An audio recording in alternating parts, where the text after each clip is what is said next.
Okay, hello everybody. Thank you for your attendance today. What is going to be the first of, let me get this right, 9 sessions being led by Carrie Zimmerman. I'm very pleased that Carrie has engaged our college and very appreciative of our ICC and of Wendy Ornelas for arranging this. Carrie brings an amazing amount of expertise to situation that we want to address, not only in our college, but in how we serve our communities and our profession.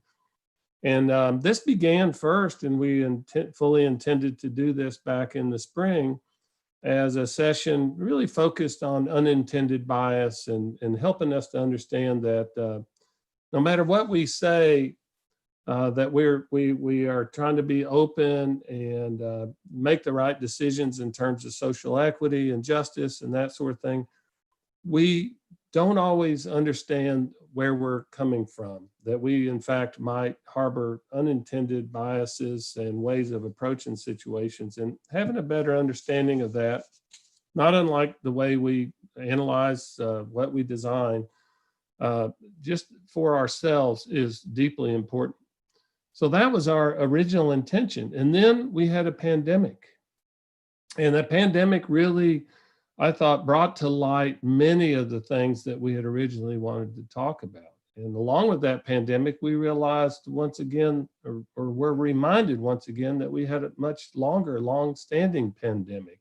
And that is one of certainly of a racial bias and some real societal issues that have undermined really a lot of our ability to work together and do the right thing for the broad spectrum of our society, not just for those who are in a great place to take advantage of that.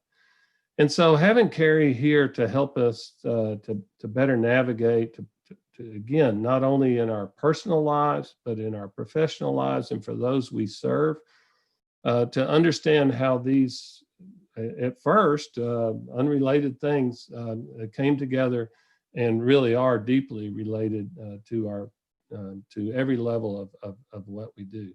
So I hope that those members of our college community and the university community that may be in attendance as well take full advantage of the 9 sessions that we have this week that should be available to you through the website that is posted for you to see, not only there, but in our chat, not only online, but in our chat.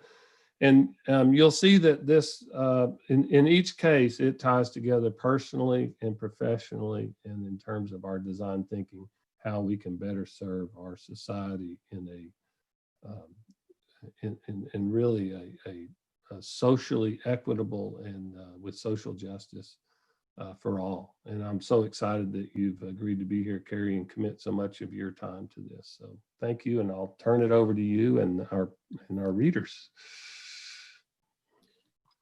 Thanks, Dean DeNoble. I appreciate your warm welcome. I appreciate the opportunity to be here with you all today. There is a wealth of conversation that we need to have. There is a depth of programming that we need to spend some time thinking through. As the Dean mentioned, there's never been a more crucial moment for us to have discussions and dialogue and learn from one another, to sit with one another's lived experiences, for me to hear your story and you to hear mine. This week is about digging into the complex issues of inclusion, of justice, of equity, of building, creating, forging the type of campus community and really the kind of world that we all want to live in. You're a part of a big community. It's not just being a part of K-State. It's not just a part of being in the state of Kansas or the United States. We're global citizens. We are connected to this world that we live in and to one another.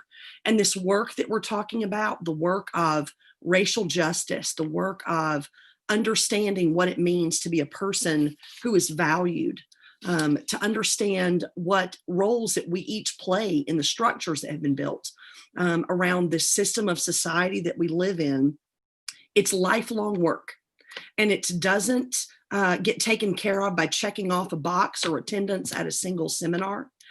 It is lifelong, personal, interrelated work that we do with one another.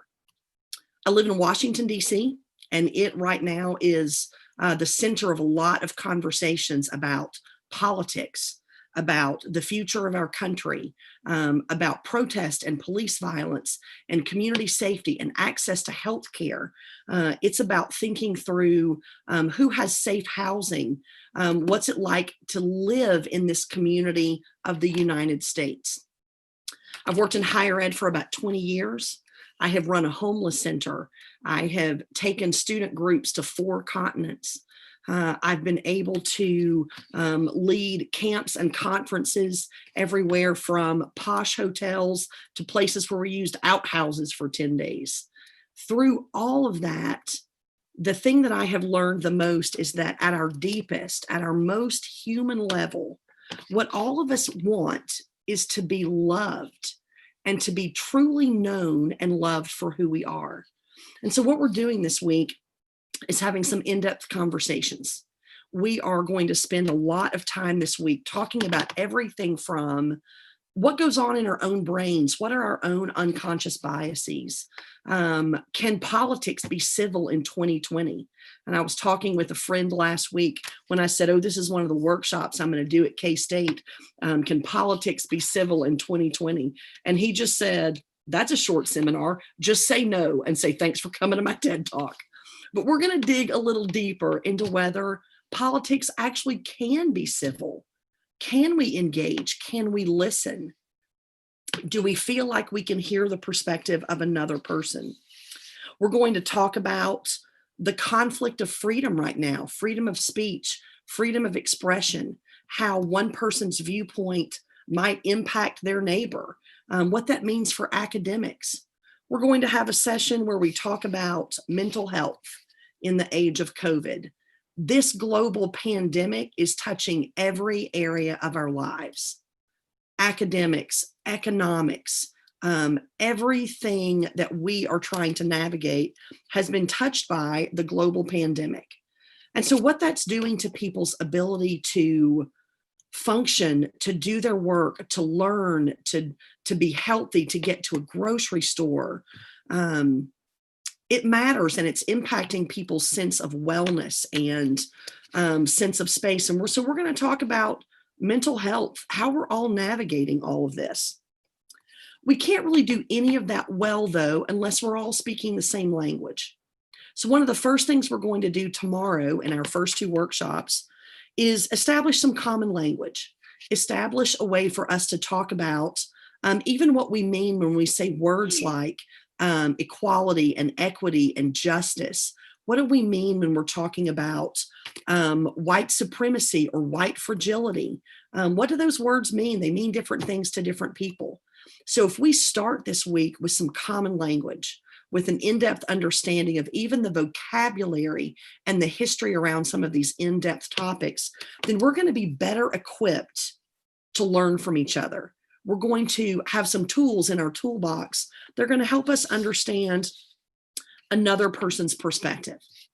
So not just this afternoon, but through the rest of this week, I'm going to ask some things of you. I'm going to ask for your engagement, for your honesty, for some vulnerability. I'm going to ask that you respect your own story and the story of those that you're going to engage with. We need honesty and courage in order to have the kind of conversations that are going to help us build, create, craft the world that is safe and welcoming for all of us. I want you to lean into your discomfort. These will not be easy topics, but we're going to be open about them. We need to talk about them. So don't worry about sitting with your fear or frustration or anger or uncertainty or anxiety. We all are feeling pieces of that, so bring them with you. We'll talk about them. The other thing I'm going to ask is that we find a way to celebrate each member of the K-State community. Celebrating our individual stories, our lived experiences, helps us value the dignity of each life that we interact with. It matters that we acknowledge that each one of us is coming to this conversation from very different places in the journey. Some of you have been working with this idea of justice and equity for all of your adult lives. Some of you are just coming to the work, just coming to some understanding around this. The fact that you're entering it all into the conversation is important. And so wherever you come from, whatever your experience is, whatever your background is, or family life, or experiences before this, you're invited to this conversation. We want to engage with one another. This isn't what we designed months ago. We thought we'd be together in classrooms and sitting around tables and drinking coffee and having good conversation. But we have this amazing technology that allows us to engage, and I want us to use it. So when you come to these next sessions, especially our smaller workshops throughout the week, engage in the chat, turn your video on, have these conversations with one another. There really has never been a more important time for these conversations or for your work. The College of Architecture, Planning, and Design is about the work of building community. It's about structures and places and spaces that not only inspire people to think about the buildings that they're in, the environments they're walking through, but you all are creating real societal change through thinking about equity, through thinking about how people live and breathe and interact with the very imaginings that you put into steel and glass and fabric and dirt. There's something remarkable about that, about the work that you're doing. It matters now more than ever. And that's the reason that today we're starting with a conversation and a reader's theater program by your peers, a group of student leaders who have volunteered to start a conversation with us, to read some thoughts about what K-State can be, who we can be as people. These are tough topics that we're starting with. This entire week is going to be real and honest and earnest. And so I'm deeply grateful to your student leaders who have stepped forth and said, I want to be a part of this conversation. So I'm going to let them introduce themselves now. And you're going to get to meet them and hear from them. They're going to first introduce themselves, and then they're going to start their part of the presentation. So I'm going to ask you to give them your full attention. Hello, my name is Talisa, and I'm a fifth year in architecture. Hi, my name is Gage, and I am a second year in regional community planning. Hi, I'm Selena Hernandez, and I am a fifth year studying architecture. Hello, my name is Enoch Akowa, and I'm a second year master's student in regional and community planning. I'm Anna Rader. I'm a third year in landscape architecture. Hi, I'm Becca Pedrosa. I am a fourth year in architecture. Hi, I'm Montserrat Rios, and I'm a fourth year in interior architecture and product design. Hi, my name is Alexandra Macias. I'm a fifth year Masters of Architecture student. I am Kansas State. I am Kansas State. I am a Wildcat. We are Kansas State University. You are Kansas State. Today, we gather to explore our values, To consider our role in building, Structuring, Designing, In creating a campus community that is welcoming to all and hostile to none. a community working together to design a world that celebrates diversity, rejects hate, and grapples with the most complex issues of our time. Today, we gather because our collective voices are powerful. We gather because we should not, cannot, and will not turn away from our responsibility as members of the KSU community and the world. we study together, learn together, succeed and struggle together, and the values of our community help define our educational experience. These values are laid out in our college mission statement, driving us forward to be a comprehensive design community comprising all scales of the design and planning endeavor.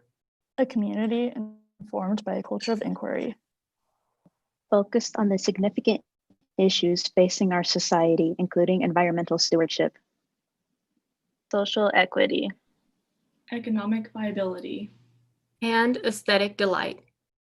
The very nature of our work demands that we consider the people and spaces around us. Our innovative ideas and creative thoughts shapes landscape and lives. We are visionaries, designers, builders, creators, and planners. We are envisioning how the physical and material structures of our imagination might mold and shape the living, breathing community that moves in and among our work. The very nature of our work is one of both soaring ideals and foundational grounding. We seek to both touch the sky and stir the earth. Ours is the work of possibility, The work of creation.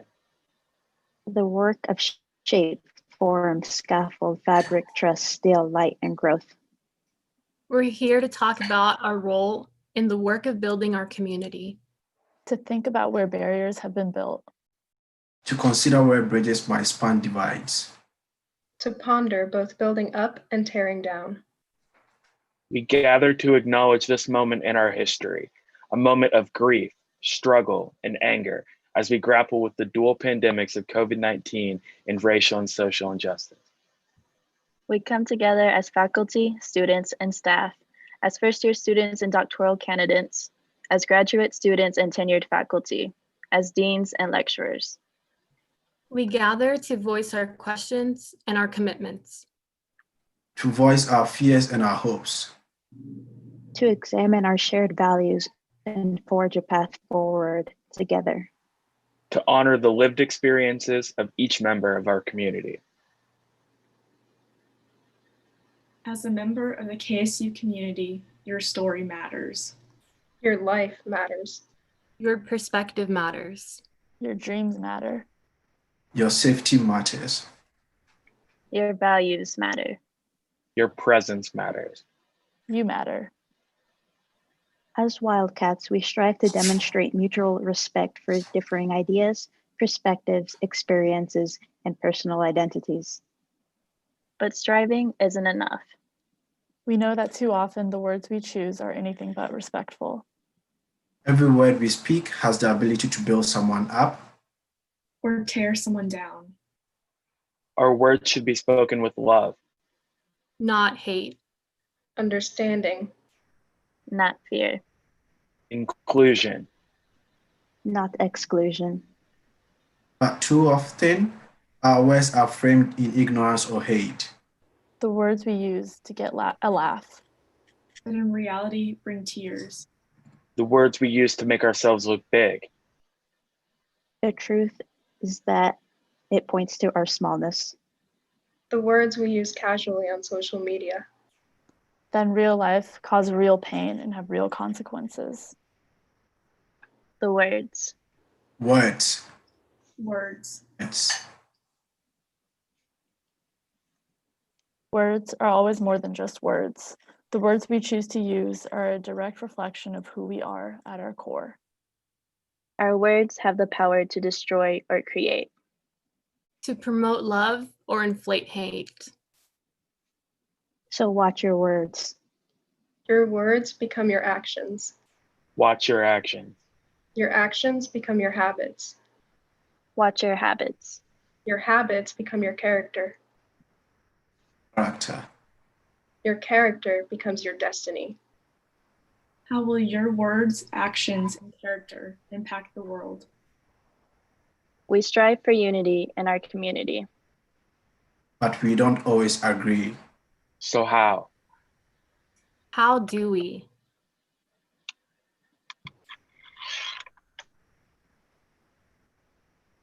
How do we do more than agree to disagree? How do we, as learners and scholars, architects, designers, and leaders with honor, create a space, a place, where all voices are given the choices they need to show their faces with dignity and pride? We can't simply push our differences aside. Will we commit to boldly face the issues our college, nation, and world are facing? Will we ask questions with courage and not be discouraged in facing our fears? We Will stand you raise a here. hand? We Take a stand stand. here. Stand up for your values. Value your stances. Stand out from the crowd. Stand in opposition. And fight for your position. We are committed to developing a campus culture in which equity, inclusion, and justice are successfully integrated with the healthy clash of ideas and beliefs.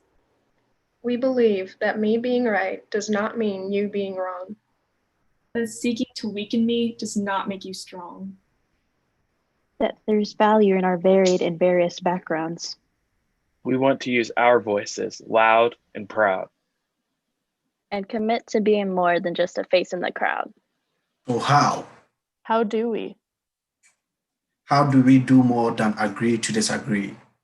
How do we live and learn and design and create together in the midst of a global health pandemic and the ongoing and ever-changing landscape of race relations in our country? We do it together. We do it by being open to learning from another's lived experiences. By listening to understand rather than listening to respond. By sitting with our own sense of discomfort. By centering the voices of the marginalized and oppressed. Some of us have been engaged in the fight for equity and justice for our whole lives.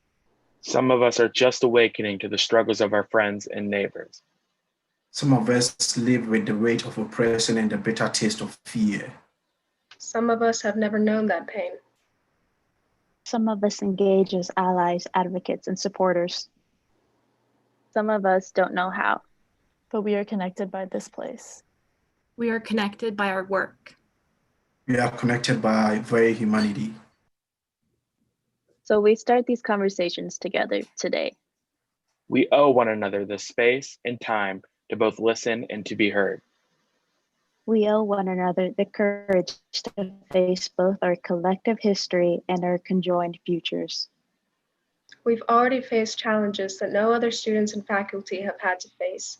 This academic year isn't what any of us envisioned, and we know we're facing uncertain futures in the days to come. We're all grieving what we've lost and are struggling to make sense of everything we're feeling.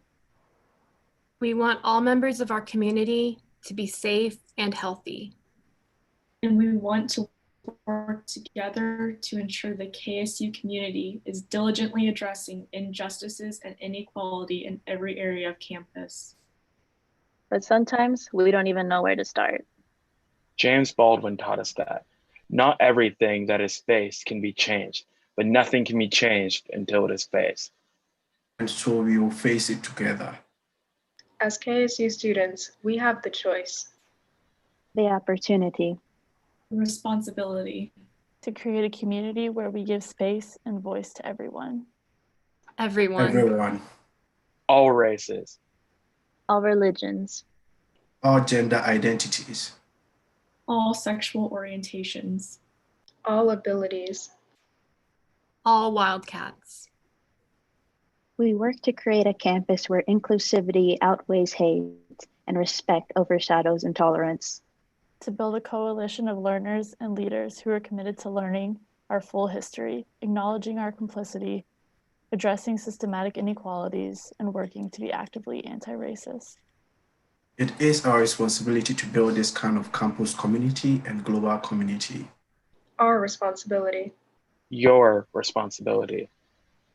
This is our education, our campus, our community, our future. We are Kansas State. We believe it's important to talk about difficult topics that are realities on campus. Political differences, racism, gender identity, sexual orientation, cultural backgrounds, and religious beliefs. And we know we haven't always been good at it. We strive to appreciate the value of differences among people, customs, and viewpoints, and oppose hatred, bigotry, and bias towards others. But we know we're not always successful. We live in a world where the actions of an individual can incite panic and conflict. It seems like every week, College campuses are in the news for hazing, binge drinking, racism, violence, vandalism, cheating, scandals, sexual assault, or hideous hate crimes. Is this just a sign of the times? We've all watched the videos and read the stories. We've all seen the snaps and tweets that make people antsy and angry. Divergent viewpoints that defame and devalue and inflame our communities. We'd like to think it couldn't happen here. Not at Kansas State. Not here. Across the country, the news stories keep cropping up. They pop up so often we've almost become immune to the shock it creates. Almost. Snapchat, TikTok, Twitter, video after video after video. Can this really be happening again? It happens on campuses so often that we can't process the details of one story before the next one is crowding our newsfeed. It's happening so often. Too often. The statistics are troubling. Every year, More than 1 million college students are targets of bias-driven slurs or physical assaults. every day, At least one hate crime occurs on a college campus.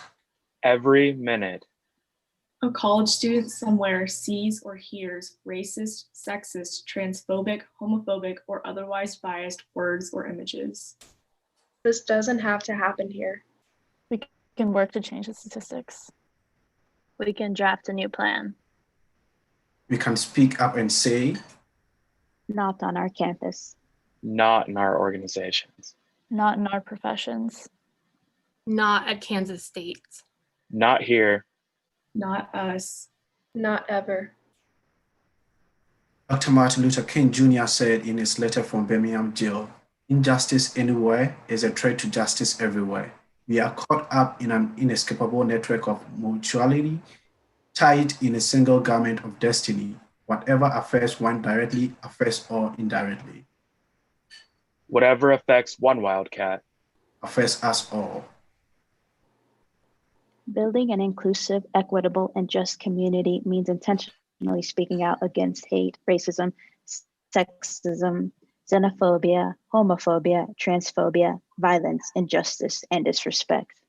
It means actively listening to other students and faculty whose experiences are different than ours. It means dismantling systems that are unjust. it means imagining and constructing new ways of living together in community. And it means finding the courage to look within ourselves at our own words and choices and examine what role we play in the struggles our community faces. We often cause pain, isolation, or anger without even knowing it. With our offhanded comments, Ignorant assumptions, Unintentional labeling, Or thoughtless gestures. Our ignorance or apathy can no longer be an excuse. When we know better, we do better. being part of our community means learning from one another. It means realizing each person comes with a unique story and personal experiences that inform who they are and what they believe. I am more than what you can see. I am more than just my skin color. I am more than just what I wear. I am more than just who I love and how I express myself. I am more than just my abilities. I am more than just what God I may or may not worship. I am more than just my bank account. I am Kansas State. You are Kansas State. Too often we assume everyone has the same background. Culture. Privileges. Resources. And opportunities that we do. Too often, we make assumptions about another person. Sometimes we say or do offensive things without realizing how we've impacted that person. But being a wildcat means we choose to learn and be open to new ideas, people, and experiences. It means a commitment to fairness and justice and the work of anti-racism. It also means reporting incidents that you know have happened. Hazing, Cheating. Vandalism. Sexual assault. Discrimination. Or bullying. Workers should choose to engage in dialogues and act in the face of injustice. The responsibility lies with each of us. Silence is complicity. So talk to a professor or your advisor. Visit the Dean of Students' office. Go to the counseling center or health center. Tell someone. Tell someone. Tell someone. We can't assume that another person will take care of it. We can't assume that another person will speak out. We can't wait for another person to stand up. We must be that person. If not you, then who? In the words of Elie Wiesel, a writer and Nazi concentration camp survivor, I swore never to be silent whenever and wherever human beings endure suffering and humiliation. We must always take sides. Neutrality helps the oppressor, never the victim. Silence encourages the tormentor, never the tormented. So today, when we see people losing their safety or their dignity or their very lives because of their skin color, Or gender identity. Or immigration status. Or political affiliation. Or family structure. Or economic level. Or faith background. Or sexual orientation. Or mental health. Or physical ability, we find the courage to say, not at Kansas State. We are in this together. We stand as one. Whatever affects one wildcat affects us all. In the words of Audre Lorde, it is not our differences that divide us, it is our inability to recognize, accept, and celebrate those differences. We want to celebrate everything that makes you, you. And we want to acknowledge everything that makes KSU, KSU. Kansas State's story begins long before it was established as a land-grant institution. It begins with the story of native nations, including the Cow, Osage, and the Pioneer. The KSU story cannot be fully and truthfully told without this indigenous context. KSU Wildcats now come from the Kansas prairies and from small towns and large cities across the United States. And from countries like Myanmar, Ghana, Canada, Paraguay, Pakistan, and every part of the globe.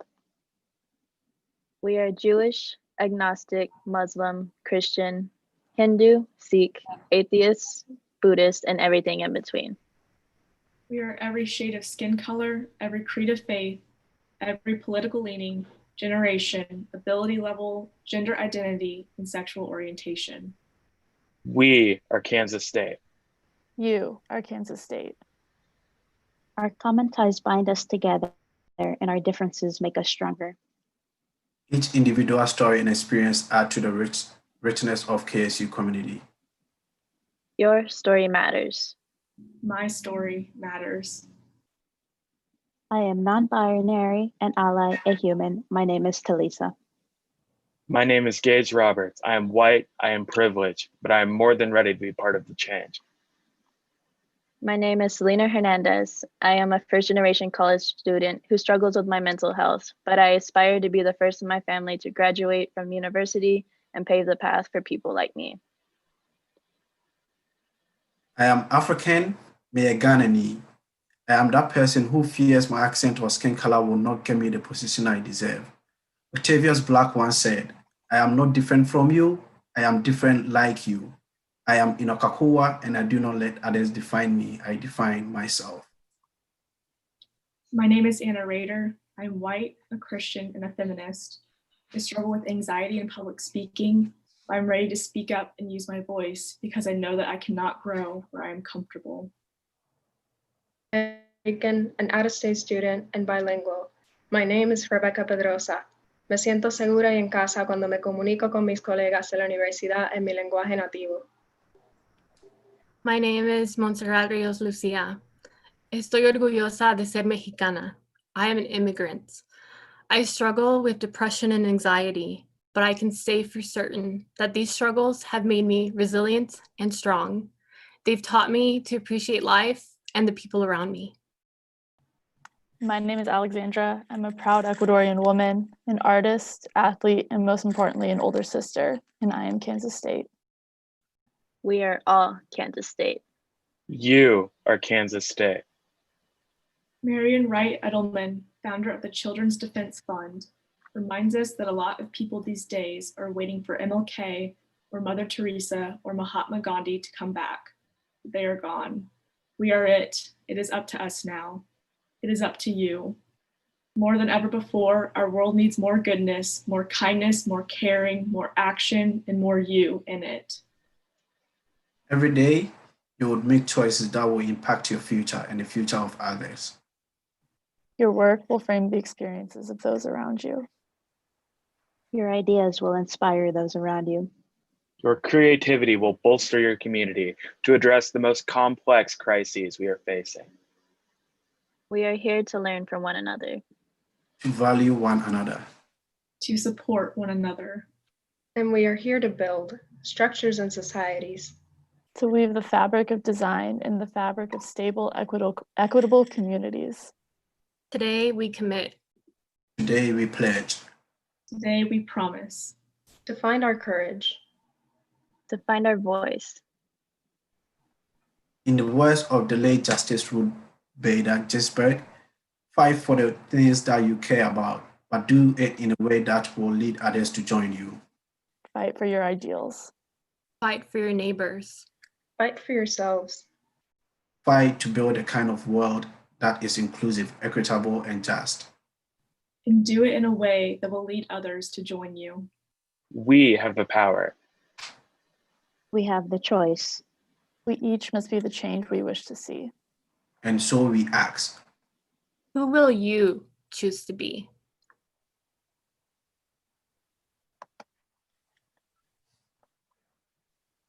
No matter where you're sitting right now, you should clap, raise your voices, snap your fingers for these incredible students and the stories that they just told. I was watching the YouTube chat as you all were doing the reading of the Reader's Theater.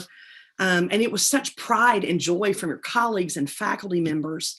Thank you, readers. Thank you, leaders and professionals in these fields that you're entering. There is such power in truth.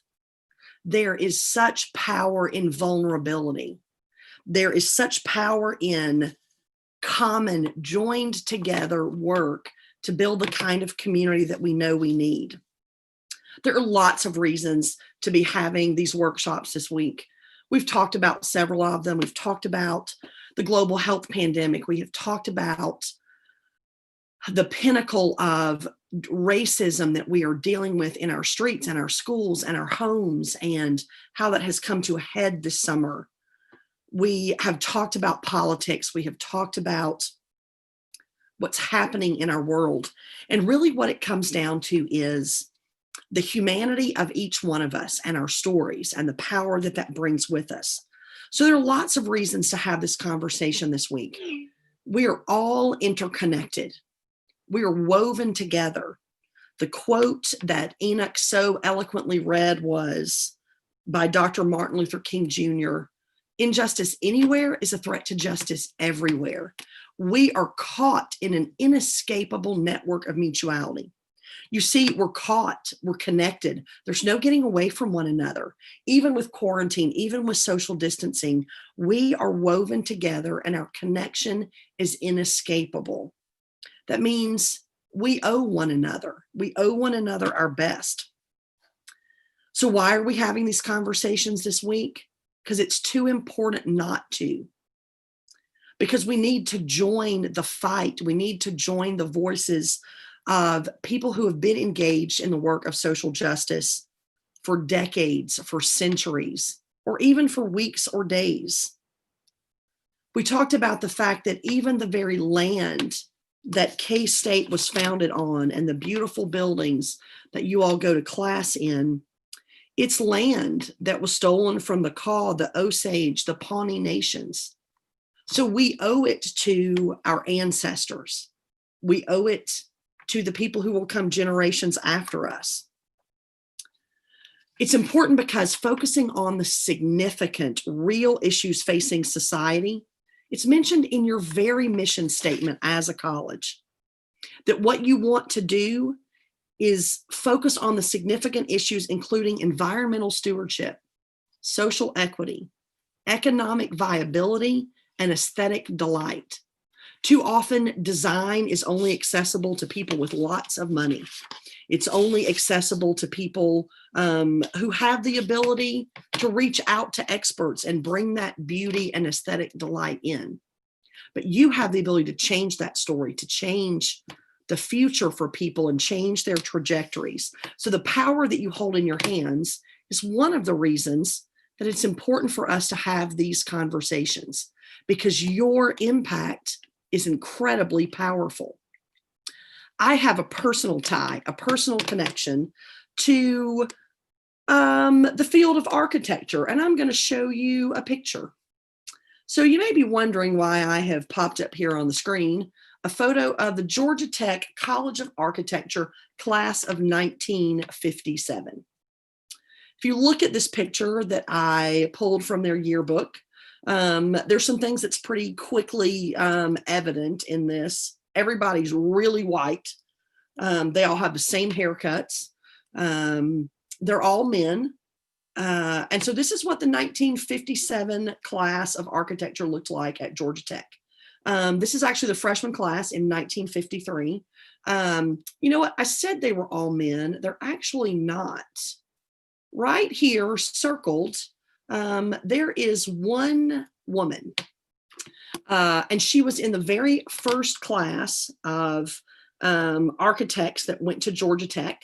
There were 5 women on campus at the in the entire university. So in the class of 1953, they had, you know, several thousand men and 5 women. And this woman, Helen Kimbrough was her name, and she joined the College of Architecture because it was her dream to be a designer, to be an architecture, to build buildings that touched the sky and impacted people's lives. She did not have a good experience. She never had a class with another woman. All of her professors were men. There were no women's restrooms anywhere on campus. And her experience was one where if she needed help, assistance, guidance, the only people available to her were men. And she sat through the first semester of classes. And I'm going to tell you 2 stories about things that happened to her. Oh, and you should also probably know that she's my mother. And so these are her stories that I heard growing up. So my mom, in these very first classes, she's sitting there very first week, she gets the syllabus and she's in her first class. It's a big lecture hall. And so this is her very first class of her college career in architecture, and she's meeting her professor. And this will be the person that will guide her through this process of fulfilling her dream. And as he reads through the syllabus, you know, he pulls up this paper that's going to explain the contract for their course. He's going through examination requirements and testing and what the grading is going to be like and how to contact him in office hours and which text they need to use and all of those pieces that you all get in your regular syllabus. And then he stopped and he gave some of the classroom rules that he had for the course. And they included everything from don't show up late. If the door is closed and it's after course time, don't even bother coming in. I don't want anyone coming late. Be dressed appropriately. They expected suits and ties. He wanted people to look professional. Don't bring any food or drink into the classroom. That was way out of bounds. And don't, whatever you do, leave to go to the restroom at any point during class. If you can't hold it for an hour, well, then you don't deserve to be in this class. And he stopped at this point and said, you know, for years, I've taught here 34 years. And this whole time I've given this same rule every year about don't get up and go to the bathroom. And I usually end it with a joke where I say, you know what, if you really get in a bind and you've got to go to the bathroom and class isn't over yet, I keep a box of rubber bands in my desk. But now that we've let girls in the class, I guess I'm also going to have to put some corks in my desk drawer. And that was her first class. In her second class, as they're showing slides of different types of buildings and columns and explaining Ionic and Doric and the different terms of architecture, a professor, as he drops the slides down of famous buildings and structures and types of architecture, the next thing that he showed was a photo of a naked woman. And again, turned to the class and my mother being the only woman in there, and said, "Oh, I guess now that we have girls in the class, I'm going to need to rethink some of my slides." So when you ask, why are we having these conversations? Why are we talking about equity and justice and diversity? And what you're talking about happened 65, 70 years ago. It did. But our very colleagues, peers that you go to school with, they have had some similar experiences around the country. So when we talk about why this matters, it's because each of you matter. Each of you should be able to come to your university, to sit in your courses, and know that your dignity is going to remain intact, that you're respected for your knowledge, for your potential, for what you can bring to this field, and that you will have peers and faculty and staff that can help you in this process. So as we look at this first class of women at Georgia Tech, and we think about my mom, the one woman in the course, she is a person that helped me think through what it means to stand out, what it means to be someone who doesn't look like everybody else. And that's why we want to have this conversation. Here's the other reason it's important. You heard this statistic in the presentation that the readers did. We saw this part where they talked about what it meant to be on a college campus. And so the Southern Poverty Law Center in Montgomery, Alabama, they track hate crimes on college campuses, and they keep a running record of it. And here is what they have gathered in the last several years. Every year, more than 1 million college students are targets of bias-driven slurs or physical assaults. Every day, at least one hate crime occurs on a college campus. And every minute, a college student somewhere sees or hears racist, sexist, homophobic, transphobic, or otherwise biased words or images. Around the clock, every minute, every day, every year. The statistics matter. The statistics show us that we're a microcosm of what's happening in the larger world. Each one of you has value at K-State. Each one of you also has power and the ability to change the experience that every student has. Here's another statistic from them. In the last 36 months, reported hate crimes and bias acts have risen 82% in the last 3 years. Now, these are just the reported hate crimes. We know that too often these crimes go unreported. It's a joke. It's music that's played. It's a microaggression that happens. Someone comments about your hair or your race or your family structure, or whether or not you even belong in the space that you are. So why we're talking about it is because we have the ability to build. You all are builders and designers and dreamers and architects. Your entire life work is about creating environments for people to interact with, both the environment and one another. There's power in that. There's influence in that.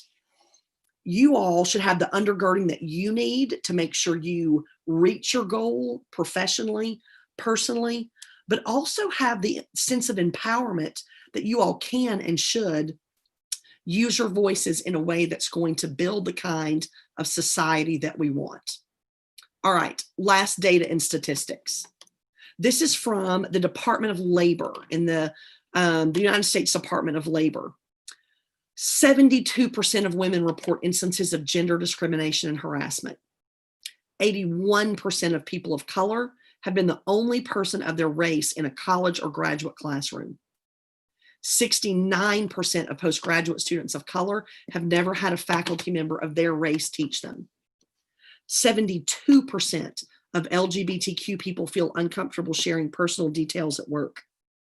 And 82% of people with a physical disability report being passed over for jobs, promotions, or projects. We're dealing with facts and figures. I know that you all are people where it matters when we talk about science and measurements and getting things right. So the individual stories that each of you have are important. It's also important that we know the numbers. So the reasoning behind this week, these conversations, is so you have space and time for you to tell your story, for you to think through how you're going to live and breathe and be in this world. And so although this session that we're doing right now is less interactive than we would have hoped it was going to be pre-COVID, the following sessions this week, we're going to be able to be in small groups and have dialogue and see one another's faces. There's also a chance right now for you to put a question or a comment into the chat on YouTube. We have people watching that and are going to offer those up if you've got a question that you want to ask.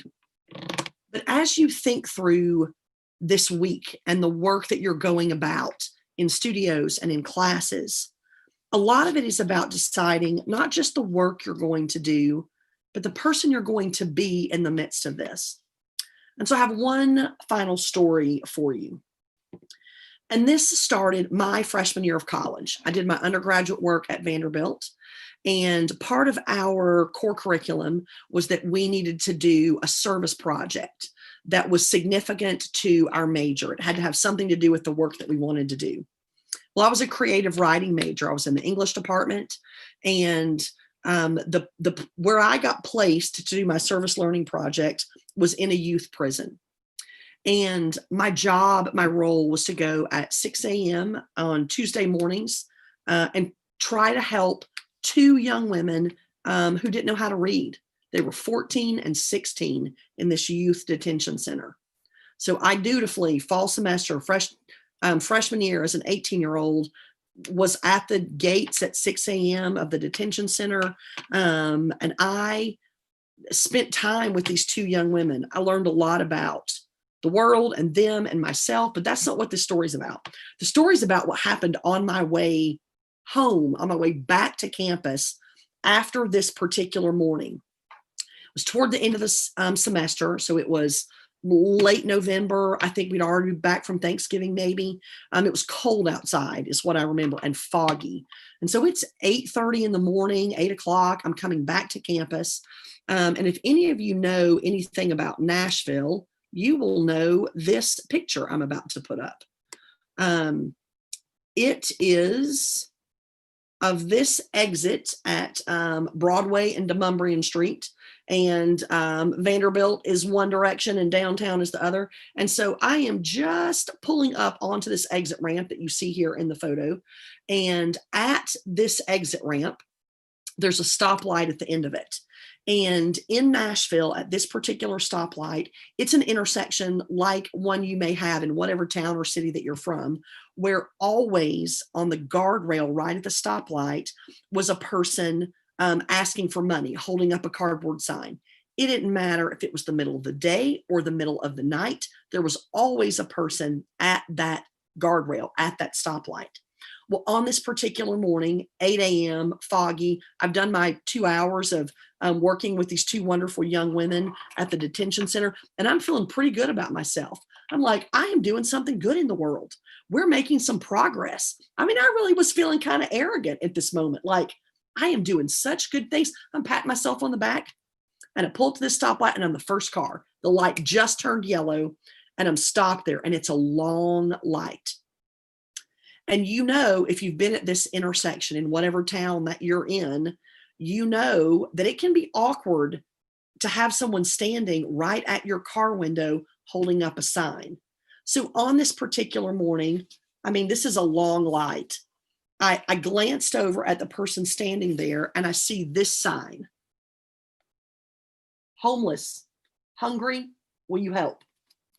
And as I looked at the person holding this sign, I was surprised that it was a woman, because for whatever reason, in my small town, not spent much time in a city background, I had this image in my head of what homeless people looked like. And I thought it was going to be a man with a beard and maybe a backpack. And it wasn't. It was a woman, and she looked like she was, I don't know, 40, 45 years old maybe. And she's holding up this sign, and it just kind of struck me. Homeless, hungry, will you help? And the you is underlined. And I had a brief moment of thinking, she's talking to me. Will I help? And so I heard in the back of my head, in my small town voice, I heard the old women from my neighborhood and my school and my church, Miss Agnes and Miss Blanche, say, hey, Carrie, when you go off to the big city, don't give people money. Don't give your social security number out. Don't let strangers in your car. Like, I could hear them. And I could hear them say, don't give street people money because they will buy drugs with them. If you in your head heard the word drugs or alcohol, the same old women that I do who said the same things maybe to you. But I heard them say that, and I thought, oh, Miss Agnes, Miss Martin, I can't give them money. They're going to buy, they probably said the drugs, like someone might say the Walmart. And so they said, don't give anybody money. And I thought, but it says she's hungry. Well, across the intersection was a McDonald's. So the light turns green. I pull into this McDonald's and I walk in and I buy, I kid you not, all of the Egg McMuffins. I buy every Egg McMuffin they have and 2 cups of coffee. It's like a sack of 18 Egg McMuffins. And I walk through the intersection, I wait on the lights to change, and I walk back over to this woman standing with her sign. And I say to her eloquently, McMuffin. And luckily she was better at this than I was. And she said hello and told me her name, which I had failed to do. And she took the Egg McMuffin and she took a cup of coffee and she asked if I wanted to sit down. So I did. I sat down on the guardrail, and this is what I learned from her. Her name was Lydia, and she was 42 years old. And she lived in her car with her 8-year-old daughter. They hadn't always lived in their car. It was a pretty new development for them. It had been 2 or 3 months. And she talked about how she was doing everything that she could to keep the two of them together and to get Lydia to school, to get her daughter to school every morning. And Lydia said to me, I used to have a job, and I had a house, and I had a husband, and I had a car. But then life didn't turn out the way I thought it was going to. You see, she got sick. And when she got sick, she lost her job. When she lost her job, she lost her health insurance. And when she lost her job, her husband didn't stick around because he didn't want to care for somebody who was sick and unemployed. And we have other words for what we'll talk about, the kind of person that he was, but he's not the point of the story. Lydia is. And so she lost her house and her career, but she kept her daughter. And so she got her daughter to school early every morning, and she waited for all of the social service agencies to open. They open about 9 o'clock in the morning. And so between 7:30 when she dropped her daughter off and 9 o'clock when she could get to whatever job assistance, Social Security office, anything to get some help, she asked for money. She panhandled. She stood at this intersection with a sign up that said, homeless, hungry, will you help? And so as she eats her Egg McMuffin and as she's talking to me, she told me that she had learned some things in the time that she had been on the street in the last few weeks. She talked about the fact that of the hundreds and hundreds of cars who come by this stoplight every time it turns, she had learned that there were 3 types of people in the world, and everybody fit into one of these 3 categories. And as I'm sitting there and she's eating her Egg McMuffin and drinking her coffee, she says, Carrie, do you want to know what the 3 types of people are? And I did. And so she told me. And she said, there's group number 1, and there aren't many people in this group. She said, this is a group of people who are mean, nasty, hate-filled. She said, I've been spit on. I've been cursed at.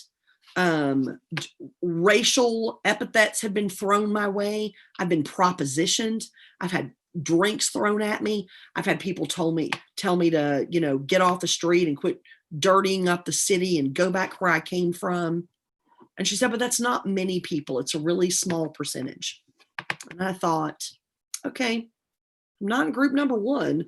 And I felt pretty good about not being in group number 1. And she said, then there's a second group of people, and it's also a small percentage of the population. And she said, these people are kind. She said, this is the percentage. These are the handful of people who show some kind of humanity, a smile, an acknowledgement that I'm there. They might hand me a bottle of water or some extra coins, and in my head, I thought, bring you a sack full of Egg McMuffins. And I'm feeling pretty good about myself. I'm like, I am squarely in group 2. I have done the good thing. I have shown my humanity. I have gone above and beyond, really. I didn't just give her some. I went and bought the food and walked across. And I have learned about her life, and I have sat here on this guardrail. And really, I was feeling pretty full of myself. And so she takes one more bite of her Egg McMuffin, and she says, then there's the third group. And this is where almost everybody is. Almost every car, almost every interaction, almost every person that walks past me on the street. She said, almost everybody right here. She said, they're in group 3, which I call the radio station changers. And it took me a second to realize what she meant. Because if you're driving your car and somebody's over here at your window and you're uncomfortable and you don't want to look at the sign that they're holding up, the radio's this way. And you're going to turn and change the station or check your phone or knock a French fry out of the console that's in the middle between the seats, or dig into your backpack or open the glove compartment, or do anything that you can do to not look this direction. That's group number 3. And she said, it's almost everybody. And I knew in that moment I was not in group number 2. I lived in group number 3. I had been in that intersection hundreds of times. I had seen a person hundreds of times. One time I looked and did something. Once. I wasn't in group number 2. I'm not in group number 2. I'm in group number 3. I was a radio station changer. I was an avoider, because you see, for me, my life was easier, safer, better if instead of reading the sign, looking into the face of the person that was there, my life was easier if I didn't pay attention and looked forward or looked away and then went on with my day. So as we continued to talk and I continued to sit with who I actually was, I realized that if you choose to look, if you choose to see a person, to hear their story, to listen to them, then you have to act. You have to either make a conscious choice to engage, to invest, to care about, or you have to make a conscious choice to look away, to ignore, to not see. And I didn't want to be that person. And so the longer we talked and she told me more about her life, I learned that she had a master's degree. She had an MBA. She had an undergrad degree. She'd had a home. And so at this moment, as she's telling me more about herself, I realized while she's eating her Egg McMuffin, I have been holding her sign the whole time. I'm like leaning over this sign on the guardrail, listening as she tells me about the 3 types of people that live in the world. And hundreds of cars had gone by in this 30 minutes or 40 minutes that I'm out there. And I looked at her and I looked at myself, and no one in any of those cars could have told us apart. Blue jeans, gray hooded sweatshirts. We're both sitting on the guardrail, eating an Egg McMuffin, drinking a cup of coffee. And I, at that moment, was holding up the sign. And I knew that the position that I was in was not because of anything I had done or earned or deserved. The position that she was in was not because of anything she had done or earned or deserved. At our core, we were the same as humans, as aching, bleeding, breathing human beings. And so the last question she asked me was, hey, who do you want to be? You know, she knew I was in college. We talked about that. And so I start saying to her, well, I'm a creative writing major and I'm not sure what I'm going to do. Maybe I'm going to go to law school. Maybe I'm going to go to grad, and start talking about jobs. And she stops me and she says, I didn't ask you what you're going to do. I asked you who you're going to be. And that question and my conversation with her shifted the entire trajectory of my life. It forced me to look at people differently. It forced me to think about the humanity of other people differently.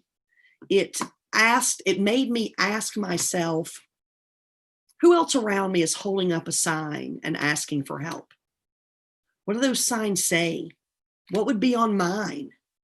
What can we do as fellow travelers on this journey to stick up for one another? What can we do in this moment, in this life, to be there for one another? And it did change where I went and what I did. And I ended up running a homeless center for a while out of grad school, and it shifted the graduate program that I went to, and I never saw her again. I spent 3 more years in Nashville, and I looked for her frequently. I never saw her back at that intersection. If I was downtown, I would always keep my eye open. So I don't know what happened to Lydia. I don't know what happened to her daughter. I don't know if they got the help they needed. But I'm indebted to her. I'm indebted to her for that interaction. In the script, the beautiful job that the readers did in talking about what we owe one another. I owe Lydia something. We owe something to each other to see one another. And that's going to be the core, the heart of a lot of the conversations that we're going to have this week. A lot of our dialogue is going to be understanding what it means to be in community together, what it means to build, what it means to support, to scaffold, to undergird, what it means to weave together spaces and places and arenas where people are interacting and living and having their lives unfold.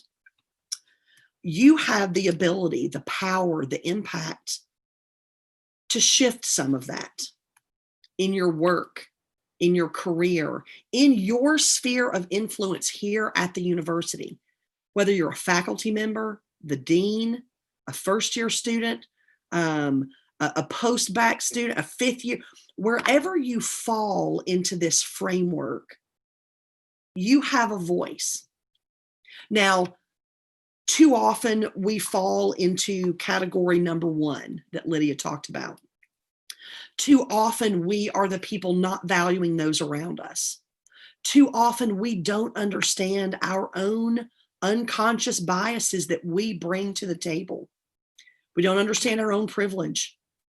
We don't often engage in the work of anti-racism. We too often have the privilege to turn off hard news stories because they don't impact us. Too often we're not joining with our siblings, brothers and sisters in the fight for justice and equity and community. And so this week, I am offering you an invitation to that journey, to that conversation, whatever your perspective is, whatever your background is, whatever your story is. We want you to join us in the dialogue, in the learning from one another, in the honoring of each person's space and place and position in the K-State family. You know, we talk a lot about the K-State family, and in the work that I've gotten to do with your campus, that phrase has come up multiple times. Now, you should know I worked for a Big 12 rival of yours for about a decade. I worked at TCU. And I've been on your campus for some football games that sometimes went the Horned Frog's way, and sometimes, often, it did not. But I knew the concept of family that was connected to K-State. And for some people, that's a powerful image. It's about inclusion. It's about being enveloped in something and welcomed and hugged and good cooking and kissed on the cheek and all the things that family means. But for other people that are part of your community, family hasn't been there for them on campus, which means we know there's work to do. We know that there are massive strides we need to take. The work has started. There are so many staff, faculty, student leaders committed to this work, but it only is going to be successful when we all join it from wherever we are on the path and on the journey. So thinking about whether sometimes you're in Lydia's group 1 or group 2 or group 3, let me say this. None of us ever get it right all the time. I said I had built a house in group number 3 of looking away, being a radio station changer. Every day I think about, will I respond? Will I speak up? Will I say something? And I read somewhere, this summer as we were all grappling with the deaths, the murders of Black and brown bodies of Ahmaud Arbery and George Floyd and Breonna Taylor, and thinking through, where is justice in this?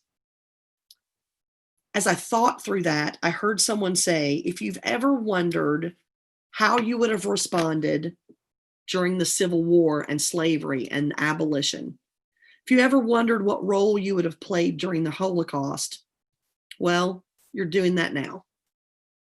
There's a lot of truth in that. This is the moment in our history, the history of the world, the history of our country, of your community, of the K-State family. How we respond, how we learn, how we change, how we sit with our own uncomfortable. There's power in that. And so we're inviting you to that journey. One final piece to think about as we think about this work that we're doing is better said by one of the great warriors in this work. And I will let her words speak to that. The late, great Justice Ruth Bader Ginsburg said, if you want to be a true professional, you will do something outside yourself, something to repair tears in your community, something to make life a little better for people less fortunate than you. I think that's what a meaningful life is, living not for oneself, but for one's community. So sit with those words. You're all working to be professionals. Many of you already are. You want to, in your field, make a difference, make an impact, make a change. What we're seeking are the words that Justice Ginsburg had framed in her office. Zedek, Zedek Turdoff, justice, justice you shall pursue. So this week, as we talk about justice, as we talk about inclusivity, as we talk about what it means to build an inclusive, equitable, just society, think of the people who've come before us, on whose shoulders that we stand. And remember that there are signs everywhere. What everyone is looking for is human kindness. So we're going to enter into our dialogues and conversations with kindness. We're going to enter in with the ability to have conversations with one another, to have dialogue, to welcome one another to the journey, to the work, because it is work. It requires our very best, and it requires our engagement. So I know that you're going to bring your best to this. We have workshops coming up tomorrow and Wednesday and Thursday. Tomorrow, we're going to talk about the foundations of diversity dialogue.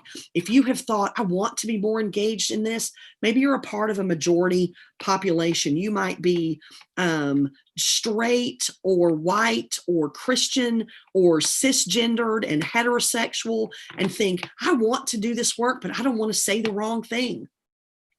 I don't want to use the wrong word. I don't want to be offensive. And so you haven't fully stepped into some of this. We're going to talk about just even what the language is and asking any questions that anyone needs to ask in that space. We're going to talk about politics. You know, people's polite grandparents in the South would always say, you know, we don't talk about money, politics, or religion. Well, we're going to talk about all of it. We're going to talk about how we can move past just agreeing to disagree. We want to engage. We want to have dialogue. So come to that session. We're going to have sessions on unconscious biases that we all have, how we recognize them, what we do about it, how we think about the way we view our lives through the filters that we all bring to the table. We're going to talk about mental health. We're going to talk about freedom, academic freedom, freedom of speech. And really all of this is about how do we live in community?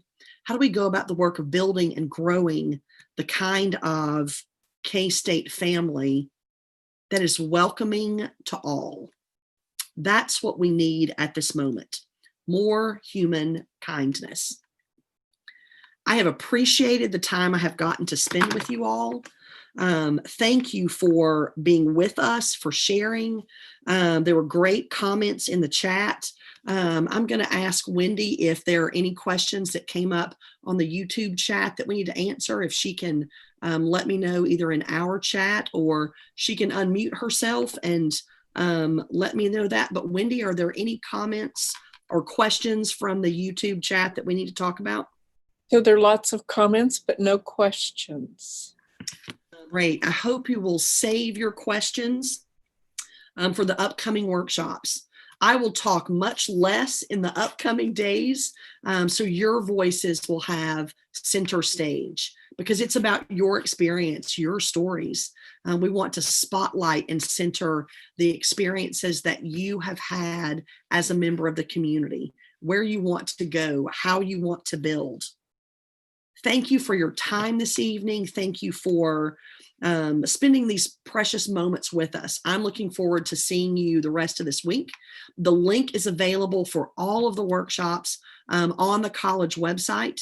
I want to thank again both the dean for being so welcoming, for the committee, for ICC, and particularly there was funding that was provided by the SGA.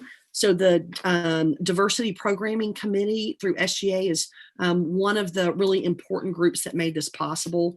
So know that this work is a priority to your college, to the university, to students. So I'm grateful to get to have this time with you all this week, and I will see hopefully a lot of you all tomorrow. Thanks and good night. Thank you, Carrie, so much. It's been really amazing. Appreciate it. I second that. Incredible. Very much appreciated. I'm so proud of the students.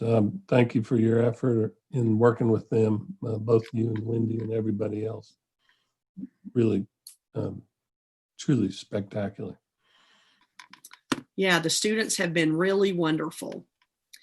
All right, I think we're going to turn off of YouTube and stop the